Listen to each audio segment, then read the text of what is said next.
Du 17 au 22 avril, Abidjan devient la capitale des musiques urbaines à travers le FEMUA, Festival des musiques urbaines à Nomambo. Pour beaucoup, une belle lucarne, non seulement sur la Côte d'Ivoire, mais sur le continent, entre musique et tourisme. Que pensent les jeunes du FEMUA? À qui est-il destiné? Quel intérêt pour les jeunes? Madame, monsieur, les jeunes sont curieux, ils veulent comprendre, savoir ce qu'est le FEMUA concrètement. Que gagne la Côte d'Ivoire à cautionner, à accompagner ce festival chaque année à la même période? Madame, monsieur, bonsoir, bienvenue dans Expression Jeune.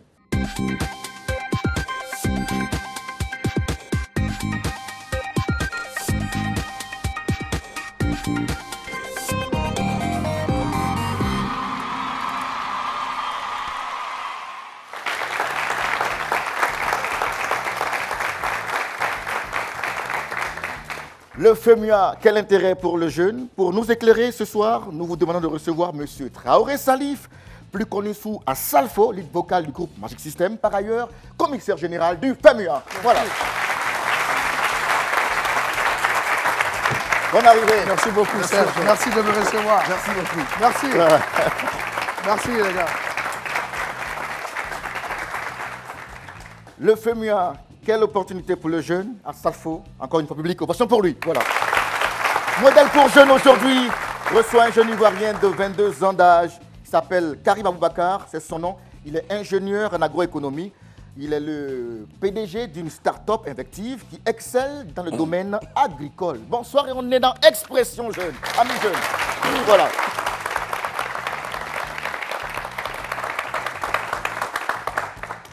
Asalfo, bonsoir. Bonsoir, Serge. Toute l'équipe de production est fière de te recevoir aujourd'hui. Merci de me recevoir. À travers toi, le groupe Magic System International, c'est des fiertés pour la Côte d'Ivoire. Merci. Merci beaucoup. C'est gentil, merci. Alors, comment on se sent? J'imagine que au commissariat, c'est la veillée d'armes. Comment on se sent dans la tête, Asalfo? Mais vous savez, ce genre d'événement, d'abord, je commence par dire bonsoir à tous les téléspectateurs. Et puis dire que ce genre d'événement, quelle que soit la durée, on a toujours une petite pression à l'approche.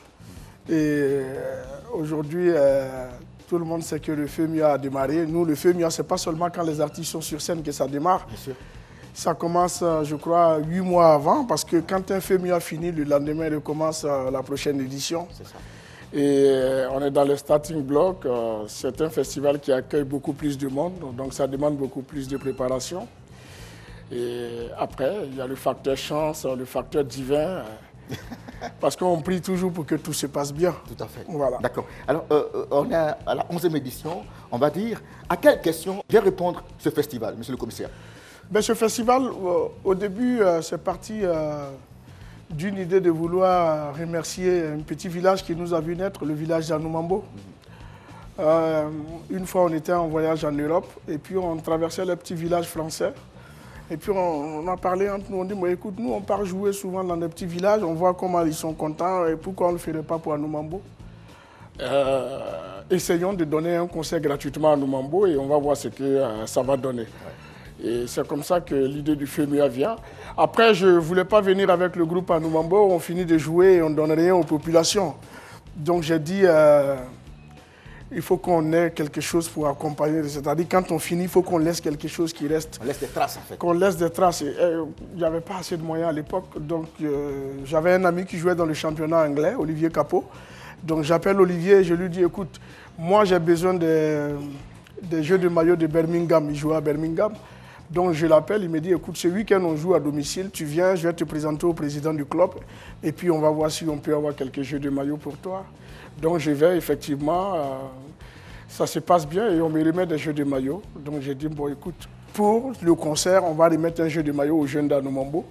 Et puis j'ai cherché quelques médicaments aussi pour les mettre à l'hôpital. C'est comme ça que part la première édition du FEMUA. Et après, c'est un projet évolutif qui va grandir avec des réalités nouvelles, des émotions nouvelles. Oui, parce que dès la base, on a voulu s'investir dans les secteurs pauvres des populations, qui sont l'éducation et la santé. Parce que nous, à Anoumambo, on allait dans des écoles de 100, 110 personnes par classe. Et à un moment donné, on s'est dit, est-ce qu'on ne pouvait pas contribuer quand même à alléger la tâche? Parce qu'il ne faut pas que nos petits frères vivent ce que nous, on a vécu quand on y était. Et puis, bon, on s'est dit, on va construire une école. C'est un défi comme ça qu'on lève, mais bon, personne ne nous croyait. Donc, les premiers droits d'auteur de l'année 2009, on essaie de les rassembler et c'est comme ça que... Avec le tubesque Premier Gaou, derrière aussi. Oui, bon, Premier Gaou, c'est vrai que c'était un tube, mais en 2009, on était quand même 10 ans après Premier Gaou. Donc, il fallait refaire les choses et puis, bon, on a trouvé l'idée de construire la première école Magic System à Anoumambo. Et puis, à partir de la 3e édition, 4e édition, les partenaires et les sponsors ont commencé à croire en nous. Et puis chaque année, j'ai essayé d'apporter un plus, une innovation pour donner au festival une dimension plus internationale. Et puis bon, aujourd'hui, nous sommes à la 11e édition. Justement c'est le point de faire un petit point sur les éditions antérieures. Est-ce que tu as des motifs de satisfaction? Moi, je suis un éternel insatisfait. Hein. Moi, je suis tellement dans la perfection que chaque fois qu'on fait quelque chose, la prochaine, j'ai envie d'aller au-delà, et c'est ce que je vais dire à tous les jeunes qui sont là, parce qu'on n'arrive jamais, il ne faut pas confondre le terminus et la destination, parce qu'on peut arriver à atteindre un objectif, mais dès qu'on atteint cet objectif, il y a un autre qui se présente. Donc on a une perpétuelle continuité, et je me suis dit, il y a toujours des choses à faire, mais ces 10 éditions qui sont passées ont apporté beaucoup d'expérience. On a connu de la joie et on a connu le petit point noir à la 9e édition avec la disparition de Papa Justement, Wamba. nous en parlerons dans cette émission. Voilà. FEMUA 11, des innovations, beaucoup de mouvements sont à noter. Ce FEMUA, entre autres délocalisation, plus d'emplois, des actions sociales en faveur des tout-petits, mais également des jeunes, avec une thématique d'actualité, justement, jeunesse africaine et migration clandestine. Nous en reparlerons. Amis jeunes, je voudrais d'abord vous saluer. Comment allez-vous tous? Est-ce qu'on peut s'appeler très fort déjà? Voilà. Alors, quand on parle de FEMUA, vous pensez à quoi? Le micro est avec vous. Quand on parle du FEMUA, automatiquement, on pense à des concerts géants, à de l'amusement, à Anoumambo. D'accord. OK. Qui d'autre a une autre opinion sur ce qu'on sent et pense du FEMUA? Oui, bonsoir mademoiselle. Le film m'a fait penser aussi au Carrefour Jeunesse et puis au FEMUA Kids. D'accord, ok. J'ai vu une main derrière. Oui, allez-y. Quand on entend parler de FEMUA, on pense directement à une plateforme qui regroupe des artistes de divers genres et de divers horizons qui viennent pour moi se produire. Et pour la population ivoirienne, c'est une occasion de s'épanouir, de s'amuser. Très bien. Amis jeunes, nous avons également interrogé la rue sur cette même question. Que savent les jeunes du FEMUA? Voici des réponses à votre endroit. Le FEMUA, c'est un festival intéressant. D'abord pour la jeunesse d'Anoumambo et d'Abidjan. Et puis pour toute la jeunesse du monde. Ça permet de faire connaître la Côte d'Ivoire, de faire connaître aussi le peuple ivoirien et le tourisme. Le FEMUA est une bonne chose pour nous les jeunes. Grâce au FEMUA, chaque jeune permet de se divertir, être à l'aise, on s'amuse bien avec certains artistes. Grâce au FEMUA aussi, on découvre de nouvelles choses sur les arts. Grâce au FEMUA, on a connu beaucoup d'artistes. On voit de nouvelles personnes, il y a l'ambiance. Je pense que c'est une bonne cérémonie qui regroupe toute la planète entière et bon, qui permet aux jeunes de s'exprimer et de se rencontrer. Ça permet de gagner la population et de faire de nouvelles rencontres.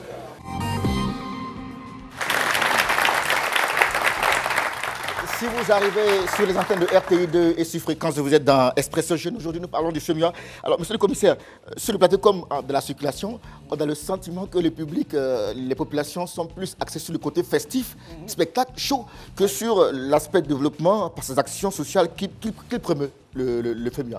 Ben, oui, c'est parce que c'est vrai que la communication est axée sur les têtes d'affiche qui viennent au FEMUA, sur les artistes qui viennent jouer. Chaque année, le suspense se fait autour de qui viendra au FEMUA, qui ne viendra pas. Mais l'ADN du festival, c'est le social. Tout le monde sait que c'est vraiment la première des choses de contribuer au bien-être des populations. Donc le FEMUA, ce n'est pas seulement des concerts géants, ce n'est pas seulement une plateforme musicale, mais le FEMUA aussi permet de contribuer dans le domaine de l'éducation et de la santé au bien-être des populations. On construit des écoles. Dernièrement, nous avons inauguré une maternité et une école primaire. Donc le FEMUA, c'est vraiment l'axe principal du FEMUA, c'est le social. Mais vous savez que partout où il y a le sport et la musique, la dominante est là, elle prévaut parce que c'est un artiste qui le fait.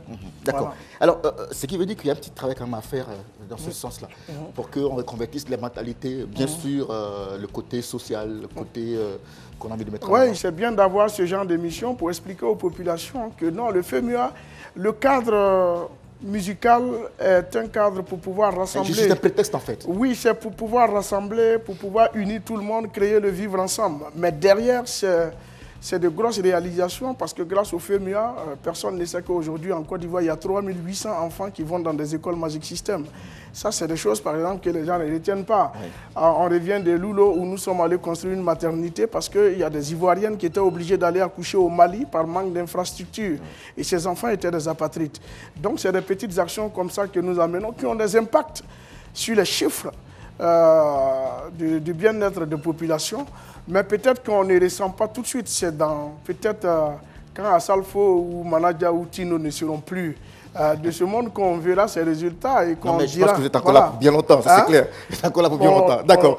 Alors, amis jeunes, selon vous, dites-moi, à qui est destiné le FEMUA? Oui, micro, allez-y. Je dirais que le FEMUA est adressé à tout le monde, puisque on y trouve des artistes de tout genre, de toute génération, de d'autres genres musicaux.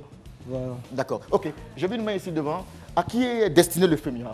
Quand j'ai entendu le grand frère parler, au fait, le FEMUA s'adresse à tout le monde. Voilà, il n'y a pas de personne particulière. Tout citoyen ivoirien est appelé par le FEMUA. D'accord. Ok, les gars, ici on faisait un tour dans la circulation pour prendre aussi le pouls de la situation. Allez, Magneto, c'est la même question. À qui est destiné le FEMUA? Nous avons des réponses pour vous. Le FEMUA d'abord est destiné à l'ensemble de la population ivoirienne, à toute la jeunesse, précisément à celle d'Anmambo. Parce que le FEMUA, vraiment, quelque chose qui nous rend très heureux. Le FEMUA n'est pas seulement destiné aux jeunes. Nous pouvions dire que le FEMUA est pour tout le monde. Parce que ce n'est pas seulement les jeunes qui viennent regarder. Même il y a des grandes personnes aussi qui viennent y participer. C'est un festival musical qui est destiné à tout public qui est intéressé à la chose musicale. Le FEMUA est destiné aux jeunes d'Anmambo, aux jeunes de Makori, de partout.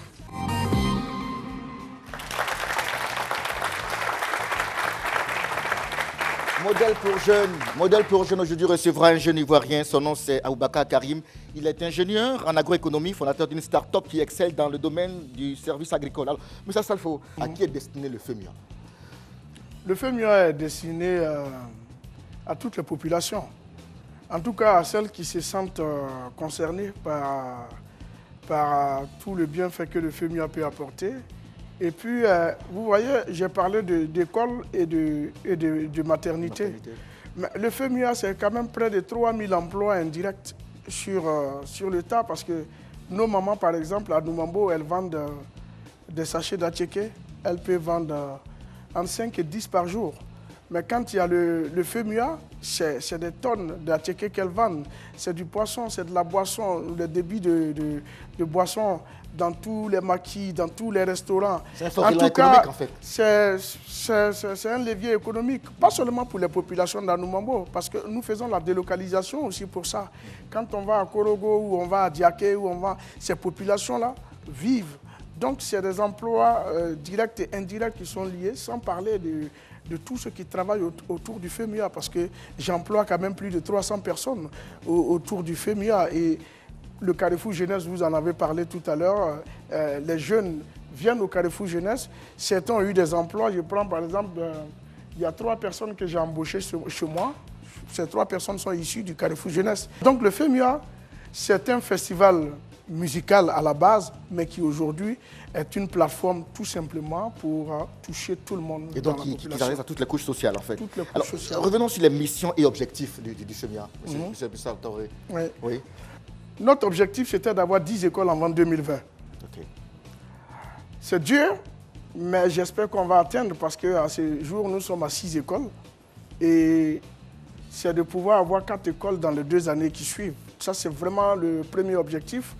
Pour les maternités aussi, c'est pareil. Je voulais qu'on atteigne au moins 5 maternités. Nous avons construit une maternité cette année grâce à un partenaire. L'année prochaine, je crois que c'est 2 maternités que nous allons offrir à la fois.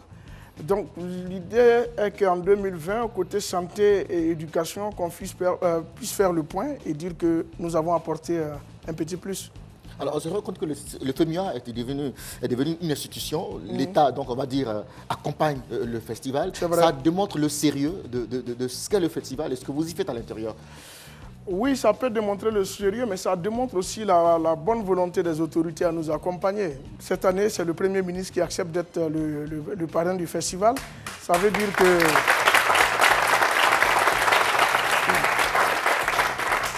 Ça veut dire que le festival est bien soutenu. Vous savez, ce n'est pas l'intelligence d'Assalfo qui fait le FEMUA, c'est pas...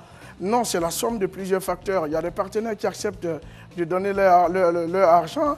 Il y a des autorités qui acceptent d'accompagner l'événement. À travers leur image aussi. Voilà, parce que le FEMUA, c'est quand même... On fait venir plus de... Moi, par exemple, cette année, il y a plus de 250 personnes qui viennent au FEMUA. Il faut les transporter en avion, il faut les héberger, il faut les nourrir. Il faut des partenaires pour croire en nous. Ouais. Donc, ce n'est pas l'intelligence, mais c'est les moyens qu'on met à notre disposition. Et je remercie tous ceux qui contribuent. Et justement, il y a aussi ce fort pouvoir d'échange émotionnel sans limite entre nos peuples. On parle de brassage ethnique, brassage culturel. Ouais. C'est une sorte de rendez-vous du continent africain à Abidjan. Et ça, c'est important de le préciser. Ben oui, vous savez, la musique, nous, on a la facilité de rassembler, de brasser. Nous, on chante là où le prêtre ou l'imam ne peut pas faire l'unanimité.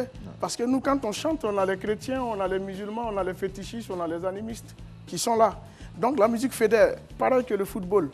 Et si nous avons la chance d'exceller dans ce domaine-là et que nous ne pouvons pas profiter de ça pour faire passer de bonnes actions ou de bons messages, c'est que nous avons failli à notre mission.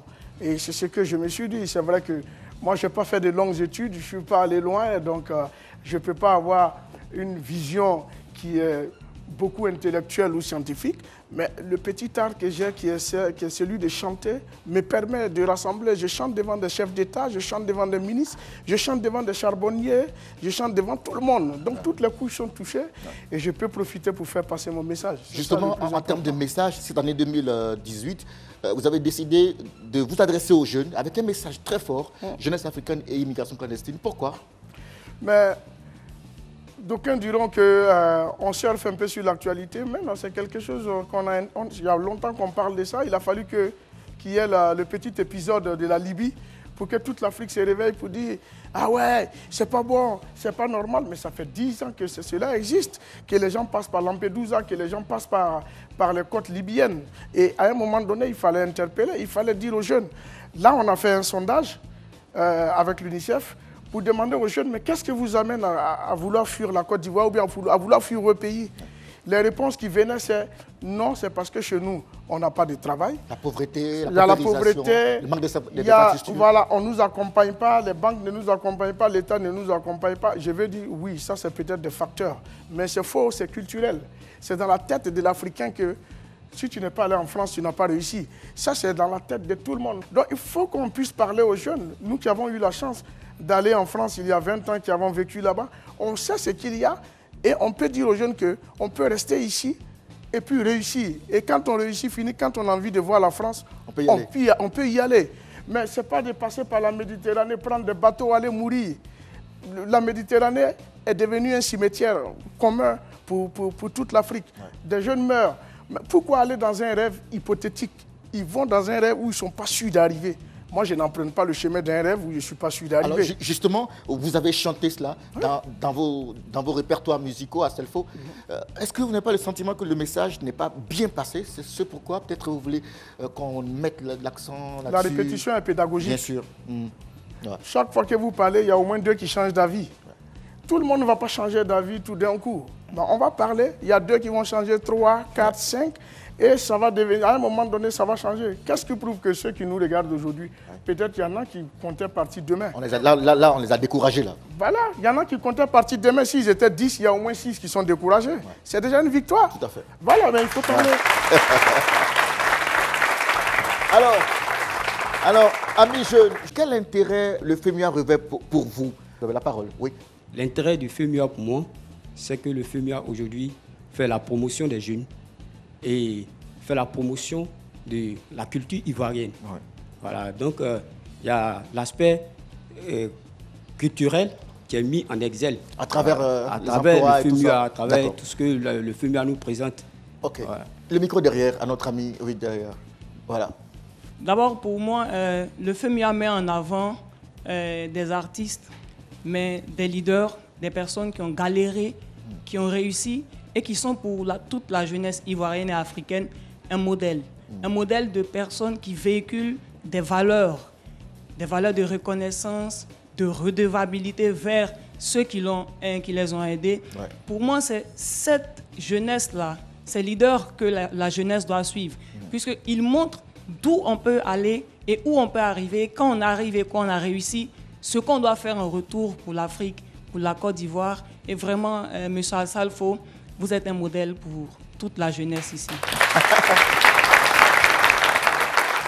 Alors, ces ovations, justement, vos ovations iront chercher le dernier micro-trottoir qui répond à la question de savoir quel intérêt pour le jeune Ivoirien. Allez. L'intérêt pour le show, bon, quand on regarde, en fait, ça fait que bon, la population d'Anoumambo, on arrive à connaître certains artistes.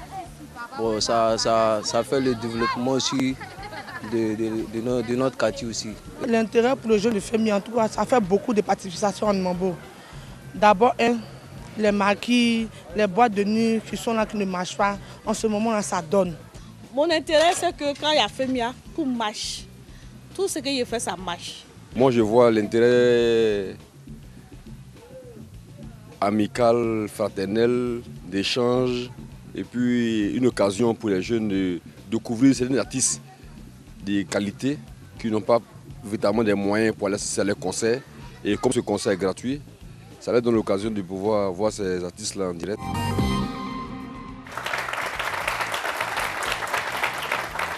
Expression jeune, aujourd'hui Focus FEMUA 2018, édition 11. Alors, monsieur le commissaire, en quoi est-ce que le FEMUA peut intéresser le jeune de Tanda, de Guiglo ou même de Béo, ça Sandra?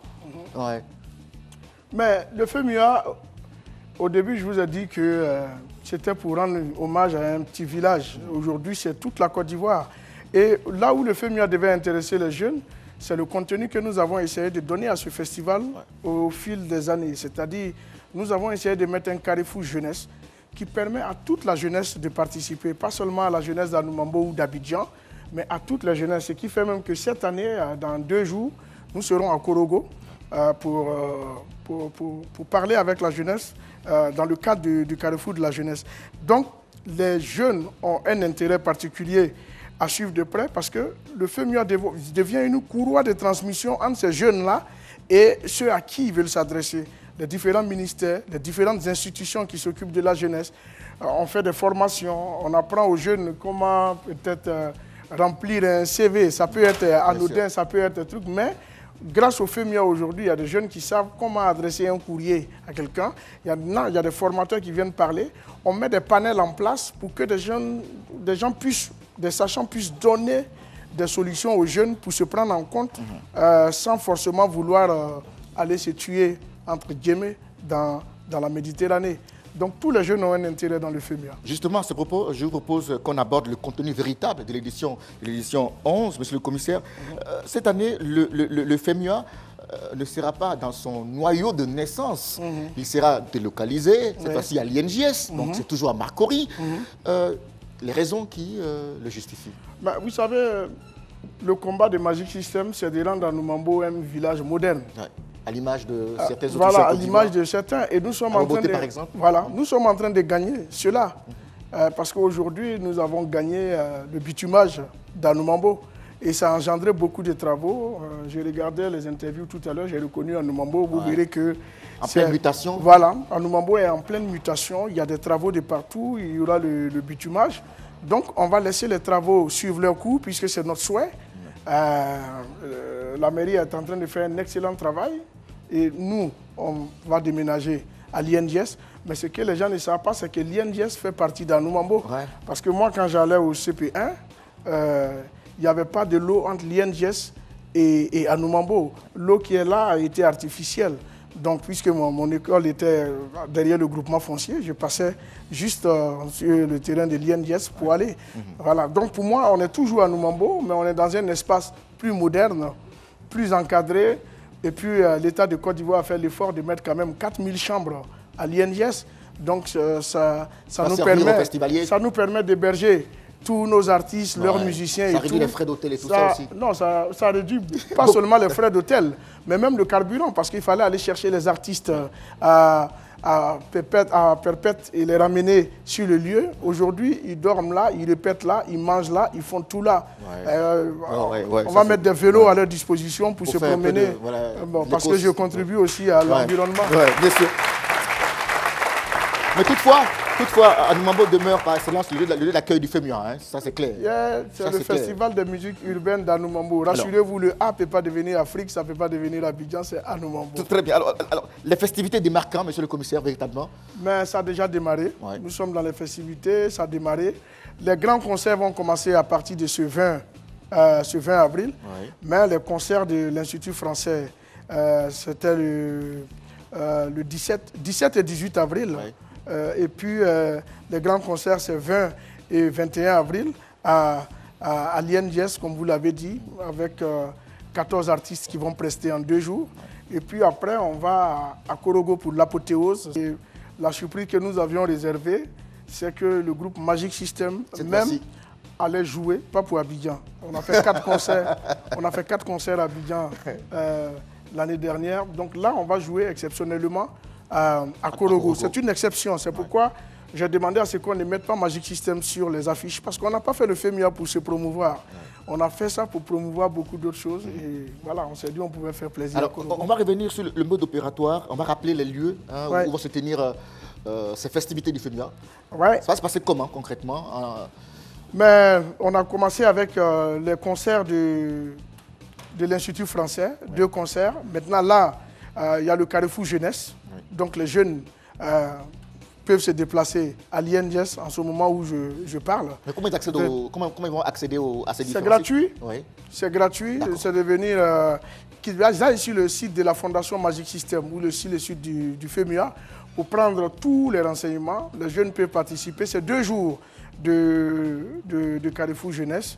Et puis après, il y a les grands concerts. C'est toujours gratuit. Le seul ticket d'entrée, c'est la discipline.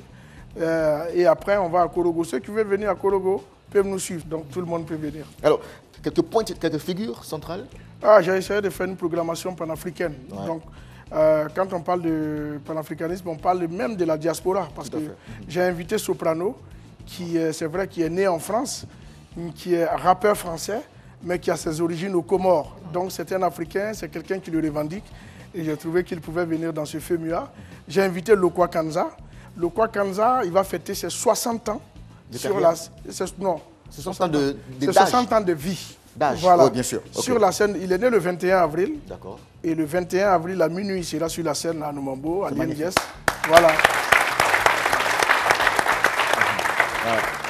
Et après, on a Sidiki Diabaté, on a Keje Vara pour le coupé décalé, on a les leaders pour le Zouglou, on a la Tigresse Sidonie et Luxon Pado pour tout ce qui est traduit moderne. On a Guy Chris Israël pour apporter une onction. Après, on a tout ce qui va suivre, comme Yemi Alade, qui viendra du Nigeria, qui est une bonne petite sœur qui a accepté de venir nous donner un coup de main. C'est 14 artistes. Il y a Bilaka Koura qui va venir du Burkina Faso, Zénab du Bénin. J'ai peur d'oublier le nom de en tout cas, il y a 14. Ils sont tous présents. Alors, Ansalfo, il y a 2 ans, le monde entier a été secoué par le décès sur la scène du FEMUA, n'est-ce pas, de l'icône internationale congolaise Papa Wemba. Ça a été un coup dur pour vous, j'imagine. Comment avez-vous vécu cela, Ansalfo? C'était des moments difficiles, c'était des moments durs où on avait besoin du soutien de tout un chacun. Et moi, je voudrais remercier le peuple ivoirien qui, à ce moment-là, a su m'apporter son soutien avec tout le gouvernement, le président de la République qui s'est battu corps et âme pour que tout se passe bien. Donc vraiment, c'est une occasion de leur dire merci. Mais avec du recul, j'ai envie de dire que non, Papa Wemba voulait dire quelque chose. Mourir en partageant, sa passion. On partage sa passion, on joue devant des démunis.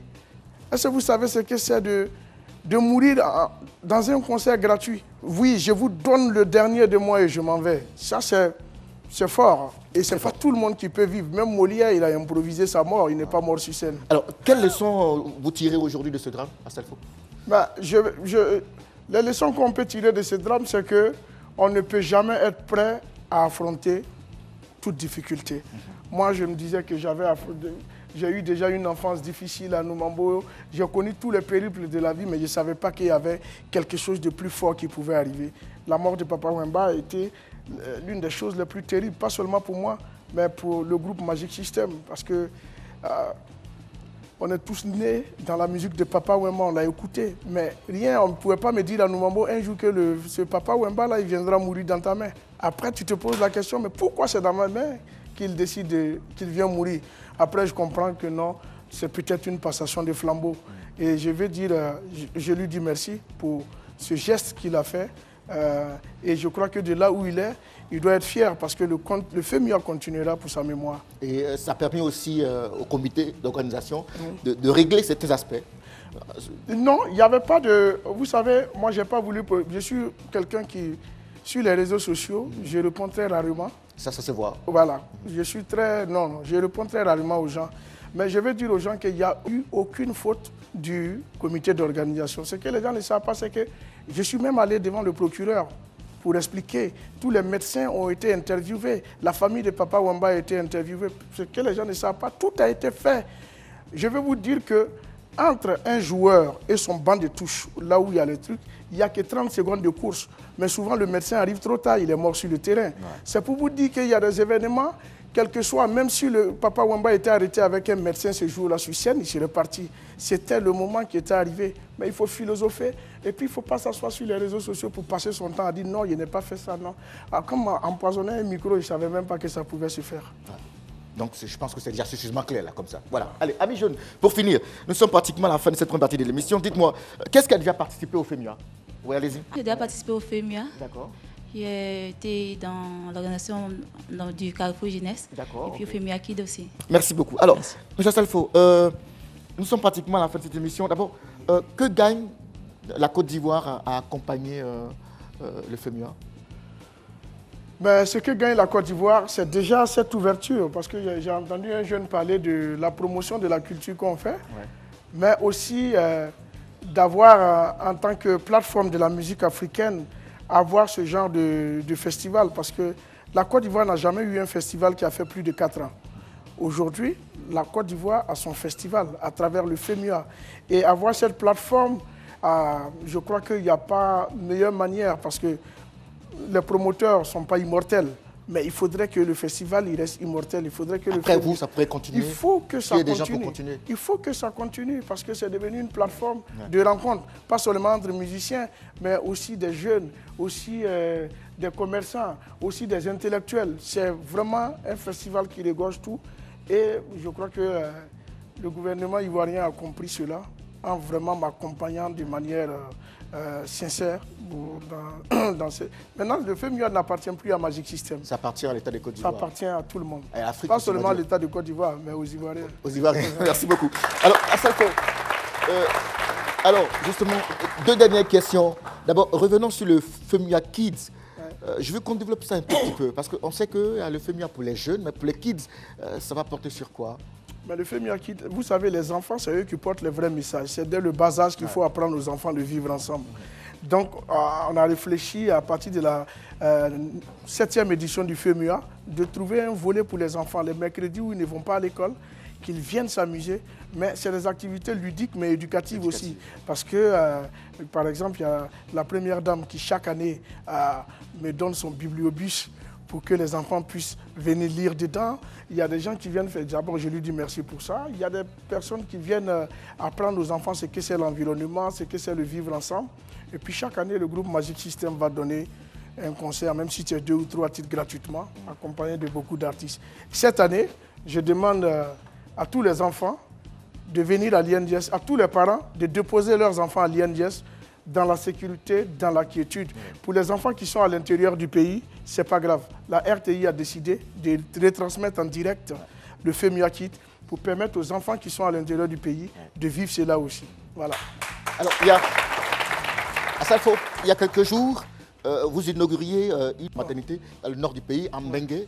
Et là, vous avez donné un message fort. Vous avez demandé aux footballeurs internationaux d'essayer de faire la même chose. Est-ce que vous pensez que le message sera entendu? Je ne vais pas passer pour être un donneur de leçons, mais je dis que chacun peut donner, à son niveau, peut donner un peu. Une école primaire, c'est 75 000 €. Parce que comme ils sont en Europe, je leur parle en euros. C'est 75 000 €. Si c'est trop, 77 500 €, 50 millions, on a une bonne école primaire de 6 classes. Et ça reste pour la vie. Une voiture, il suffit d'une petite panne et elle décote. Ouais. Donc c'est quelque chose qu'on peut faire. Chacun peut faire ça au moins avant d'arrêter de jouer au foot. Ouais. Allez, amis jeunes, en tout cas, on va dire merci au commissaire général du FEMUA. Pour terminer, qu'est-ce qu'on doit retenir cette thématique-là à Salfo? Je vais dire aux jeunes, nous n'avons pas l'occasion de nous rencontrer tout le temps. Au moins, chaque année, on se donne cette occasion-là de se voir, de se parler. En dehors des institutions, je crois que le FEMUA nous permet d'échanger, de partager nos expériences. Et c'est cela d'ailleurs que j'invite tout le monde à venir à prendre part au Carrefour Jeunesse pour que nous puissions partager ces expériences et que vous puissiez aussi nous communiquer vos attentes pour que nous puissions les transmettre à qui de droit. Voilà. Public, à Salfo. Merci. Le FEMUA, quelle opportunité pour le jeune Ivoirien. Nous en parlions, nous recevions M. Traoré Salif, dit à Salfo, leader du groupe musical Magic System, un groupe planétaire, désormais on va dire ça comme ça, mais également commissaire général du FEMUA, à Salfo. Merci beaucoup à Salfo, merci. On va y aller. Voilà, merci. On va y aller. Merci beaucoup. Merci, merci beaucoup. Merci encore. Merci, merci les gars. Merci. Du plaisir et du bonheur sur les antennes de RTI2 et sur Fréquence 2. Nous parlions à l'instant du FEMUA. L'équipe n'a pas changé, le public est toujours sur place. Nous changeons juste d'invité. Il a 22 ans, il s'appelle Aboubacar Karim. Il est directeur général d'une start-up qui excelle dans le domaine du service conseil agricole. Il vient nous expliquer comment les jeunes peuvent mettre la technologie, bien sûr, au service du monde agricole. Merci de le recevoir. Il arrive.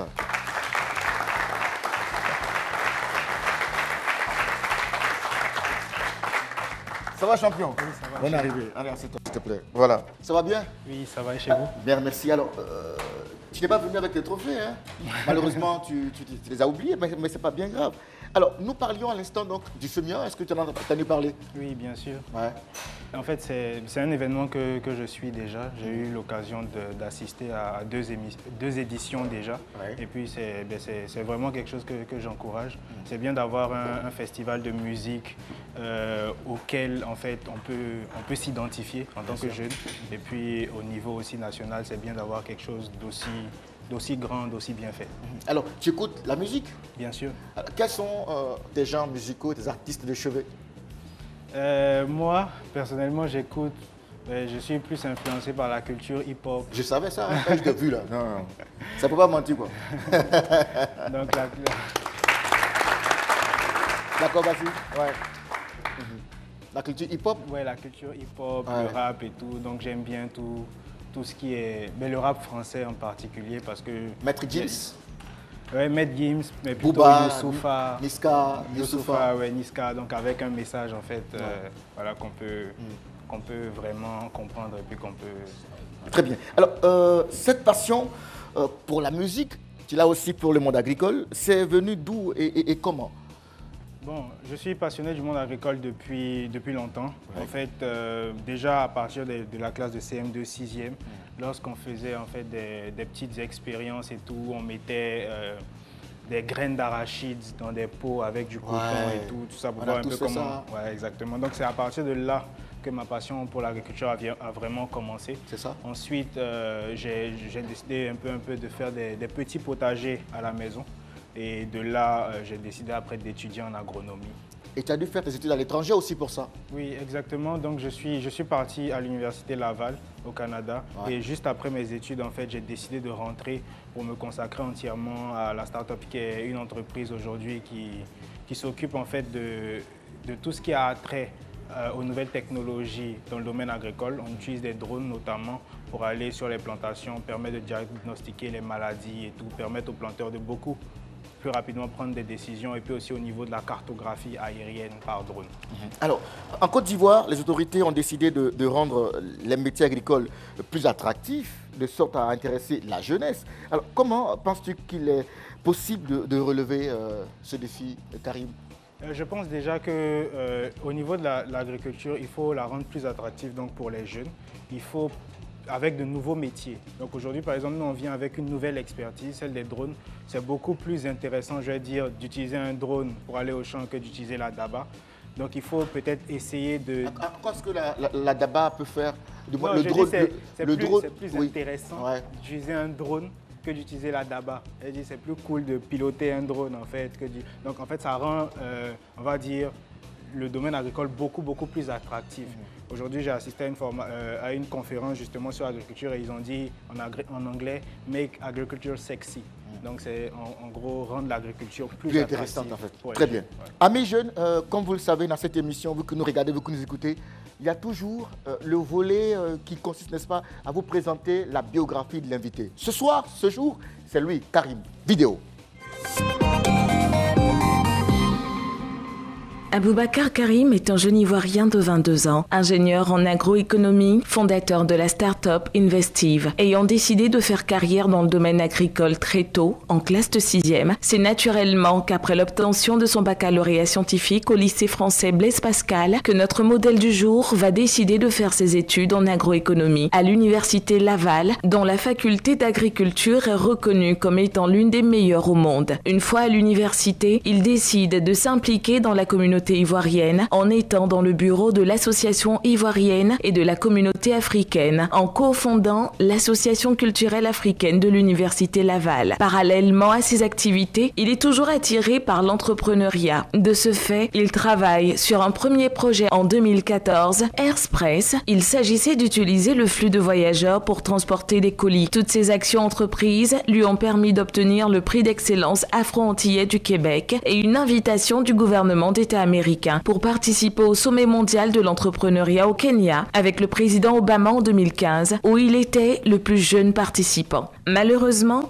cette structure n'ayant pas eu le succès escompté, notre jeune Aboubacar Karim choisit donc de se concentrer sur ses études de manière à avoir son diplôme dans le domaine agricole qui le passionne. À son retour du Kenya, en juillet 2015, il effectue un stage au conseil du café cacao à Aboisseau et là, il va remarquer que les producteurs en Côte d'Ivoire avaient des problèmes de rendement par manque de suivi, de planification et de gestion. Une fois retourné au Canada, il se penchera sur la question. Un an après, en 2016, il va mûrir l'idée au sujet des réalités des producteurs, ce qui va passer par une mise en place d'une ferme. C'est là que va naître sa start-up, juste après l'obtention de son diplôme, en janvier 2017. Une fois au pays, en Côte d'Ivoire, il va se consacrer entièrement à cette entreprise. À peine un an après, cette start-up a déjà permis la cartographie et le diagnostic de 2500 hectares de plantations, permis la création de plus de 20 emplois et a remporté 3 prix, dont un qui la conforte comme l'une des jeunes entreprises les plus prometteuses de Côte d'Ivoire.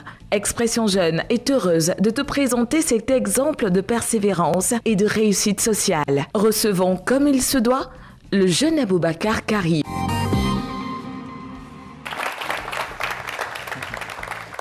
Alors, c'est grâce à Satou Diallo et Traoré Nadjibé que donc vous avez cette vidéo montée là. Alors, tes impressions, Karim, sur ce qu'on vient de voir, tes images, tes photos, on t'a vu en situation aussi. Ouais. Mais je pense que ça a vraiment été bien fait. C'est intéressant de voir avec du recul et toutes ces images-là. Et puis ça montre aussi qu'on a commencé quelque chose et qu'on n'est pas, on vise toujours loin, on cherche à avancer et on n'est pas loin de s'arrêter. En tout cas, on l'espère. Alors justement, on t'a vu avec un drone. C'est quoi le drone? Parce que les gens ne savent pas trop ce que c'est. C'est quoi le drone? Ça sert à quoi véritablement? Mais le drone, c'est un appareil qui sert à... Un appareil volant, je crois. Oui, un appareil volant, donc télécommandé, donc qui sert à nous particulièrement, qui nous sert dans le domaine agricole. Donc qui sert à aller donc, dans les airs, à capturer des photos, des vidéos pour voir déjà l'ensemble des plantations, mais aussi avec des capteurs qu'on joint à ces drones-là pouvoir en fait identifier des maladies sur les plants. Tout ça en fait avec des connaissances qu'on a adaptées au domaine agricole ivoirien. Donc par exemple, nous, on est capable par exemple de déceler des maladies sur des plantes qui poussent ici, comme le cacao, le café, ou bien, oui voilà, donc le cacao, le café, l'ananas, la banane.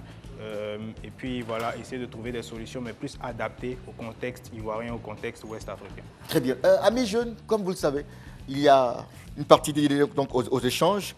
Il va répondre à vos questions. Est-ce que vous êtes prêts déjà? Allez, on va suivre. Allez, on y va. Selon vous, quels sont les meilleurs programmes d'accompagnement pour les jeunes?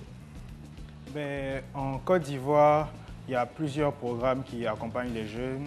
Déjà, il y a la CGC Academy, ils ont 2 programmes. Ils ont le programme Prodige et le programme de la Business Plan Competition. Pour moi, ce sont vraiment de bons programmes. Ensuite, il y a le prix du district, donc qui est aussi un programme ivoirien, mais il y a d'autres programmes aussi à l'international. Il y a le prix Tony Eloumelou, donc de la fondation Tony Eloumelou, qui permet d'avoir des séances en fait de formation, et ensuite il y a un prix à la clé. Il y a plusieurs programmes comme ça qui existent aujourd'hui pour les jeunes, et puis à plusieurs stades. Ça veut dire que même avant même le lancement d'un projet, donc ça veut dire que si l'idée est bonne, si vous avez tous les éléments qui prouvent que vous pouvez faire votre projet, vous pouvez déjà débuter comme ça, de cette manière-là. Très bien. Alors, quelqu'un a une question là? Oui, allez-y. Je vous ai écouté avec beaucoup d'envie. Il y a quelque chose qui me fait un peu, qui me taraude un peu l'esprit. Un jeune comme vous, qui aime le hip-hop en Côte d'Ivoire ici, et sa passion c'est l'agriculture. J'aimerais savoir qu'est-ce qui vous a poussé à vouloir étudier l'agriculture, puisque chez nous, en Côte d'Ivoire ici, la jeunesse n'est pas tournée vers cela. Donc si vous pouvez m'expliquer un peu. Donc comme j'ai dit, quand j'étais plus jeune, j'avais l'occasion d'aller souvent sur des plantations et tout, voir un peu comment ça marche, faire des petits potagers à la maison, voir comment ça germait. Donc tout ça, en fait, c'est une passion et qui s'est renforcée avec les études. Aujourd'hui, au stade où j'en suis, avant les études, je n'étais pas autant passionné. Donc si je peux te donner. Donc en fait, j'ai décidé d'étudier et la passion, en fait, c'est finalement renforcée. Donc avec tout ça en fait, c'est vraiment, en fait l'agriculture finalement c'est un style, c'est comme un style de vie. Oui. C'est vrai que oui, on dit oui j'aime le hip-hop, ce genre de choses, mais je peux aller au champ en écoutant du hip-hop, c'est pas totalement lié quoi, voilà. Donc c'est vraiment, voilà. Ensuite il y a les opportunités. Notre pays, il ne faut pas se mentir, c'est une puissance agricole. Aussi bien qu'on dit que le Qatar c'est une puissance pétrolière, la Côte d'Ivoire est une puissance agricole. Donc il faut, si on n'aime pas, on devrait être les premiers à aimer l'agriculture pour moi. Allez, je vois une main là. Moi, ma question est la suivante. Je voulais savoir, pour un jeune qui va entreprendre, quels sont les conseils que vous pouvez donner à ce jeune-là? Au niveau de l'entrepreneuriat, je dirais la première chose, déjà, c'est de commencer. De commencer tout en acceptant en fait, de se faire former et de s'informer aussi. Ça, c'est la première chose. La deuxième chose, c'est d'avoir des objectifs, donc des objectifs clairs, et puis ne pas trop se laisser détourner de ces objectifs-là. J'ai quelqu'un qui m'a dit une fois que, en fait, c'est quelqu'un qui a l'habitude de donner des conseils aux jeunes, et il dit, à chaque fois que tu détournes tes yeux de ton objectif, la seule chose que tu vois, ce sont des obstacles.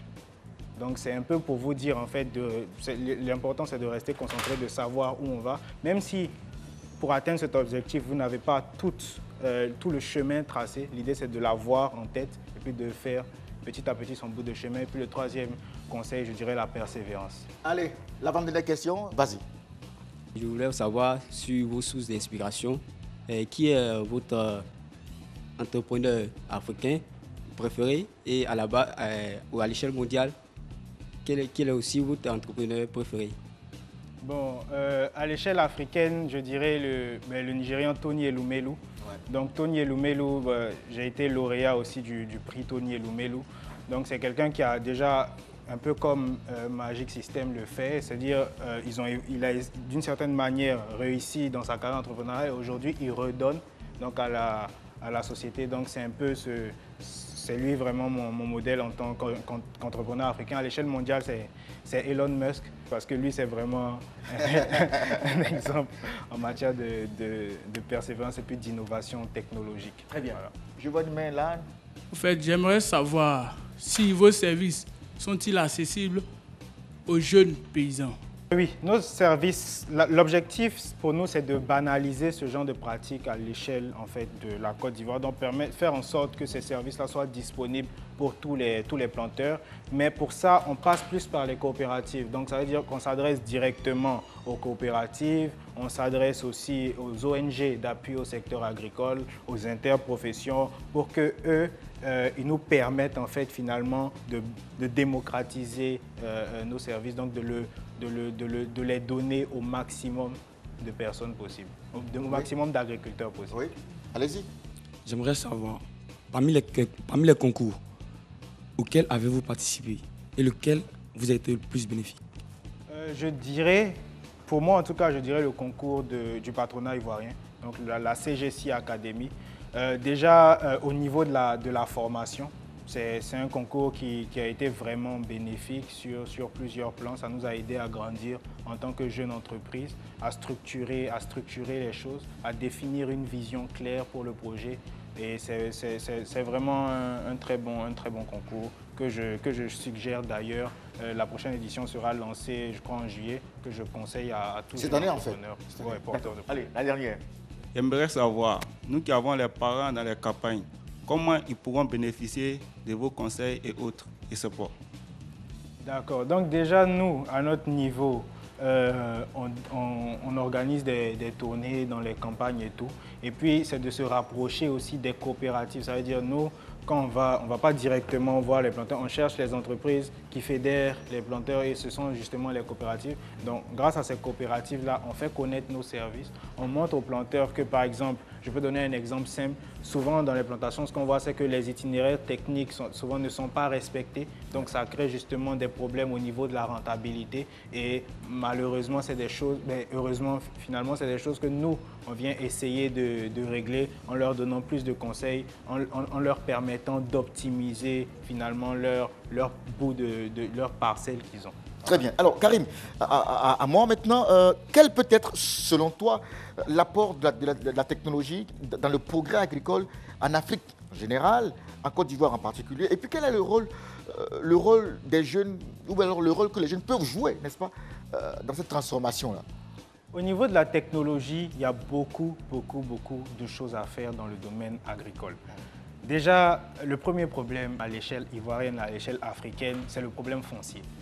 Donc, quand on prend le problème foncier, une chose qu'on peut faire avec des drones, c'est de pouvoir cartographier finalement les terres agricoles de Côte d'Ivoire et pouvoir peut-être les mettre dans un registre. Et puis, il y a ce qu'on appelle les technologies blockchain et tout, donc pouvoir finalement les marquer à jamais. Donc, pour chaque producteur, lui attribuer une parcelle. On sait que c'est délimité, c'est clair, ça évite les conflits fonciers et tout le reste. Voilà, ça évite ça. Ça, c'est la première chose. Ensuite, au niveau de la technologie, on permet finalement d'aller plus vite. C'est-à-dire, aujourd'hui, nous, on a développé une plateforme qui permet, par exemple, à ceux qui sont dans leur bureau, donc vous, par exemple, qui avez une plantation dans votre village, donc des choses qui sont fréquentes en Côte d'Ivoire, de pouvoir suivre à distance ce que vos gérants d'exploitation font sur le terrain, justement grâce à une plateforme qu'on a développée sur notre site internet. Ça peut permettre par exemple au gouvernement de peut-être suivre aussi les différentes transactions qui se passent.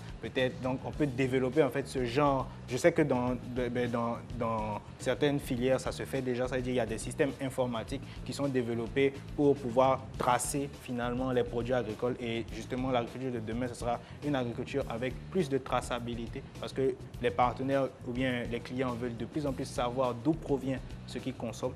Donc c'est vraiment à ce genre de niveau que la technologie peut servir. La technologie sert aussi au niveau de la gestion des ressources. Ça veut dire qu'on sait qu'il y a tout ce qui est déforestation. Donc il y a de moins en moins de terres disponibles et pendant qu'on reboise les terres, il faut quand même produire des aliments. Donc on peut produire sur de plus petites surfaces en utilisant par exemple des techniques de culture hors sol, la culture en terre ou bien voilà, en maximisant en fait finalement la productivité sur de plus petits espaces. Donc c'est ce genre de choses-là que la technologie en fait peut nous aider à faire. Très bien. Alors, la dernière question, des startups un peu comme la tienne entendent apporter leur contribution notamment dans l'innovation technologique. Qu'est-ce qui fait, je dis, ta particularité, Karim? Notre particularité, c'est que déjà chez nous, on a des valeurs, c'est la passion. Ça veut dire la passion de l'agriculture. Ça, c'est quelque chose qu'on a. Et puis, aussi au niveau du professionnalisme. On est jeune, on a une étiquette, donc on doit se battre contre cette étiquette-là. Donc déjà, comme on dit, on ne rigole pas avec le professionnalisme. Ça, c'est la deuxième chose. La troisième chose, c'est qu'on est des équipes à la fois d'agronomes et d'informaticiens. Donc, on a un beau mélange, un alliage d'intelligence en fait. Exactement. Donc, il y a des gens qui maîtrisent tout ce qui est agronome, il y a des gens qui maîtrisent tout ce qui est informatique. On met tous les deux ensemble, ça ferait vraiment la technologie appliquée au service.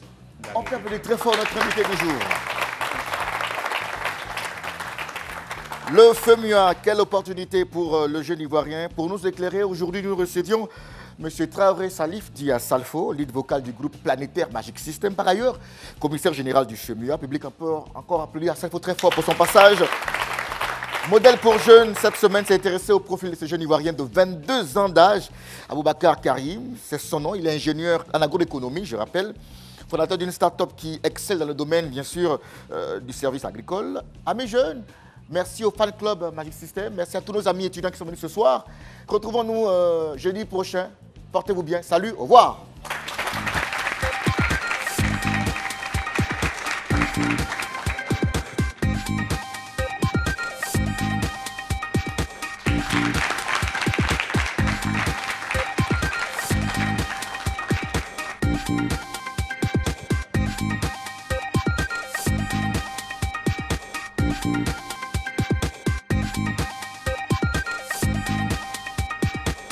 Thank you.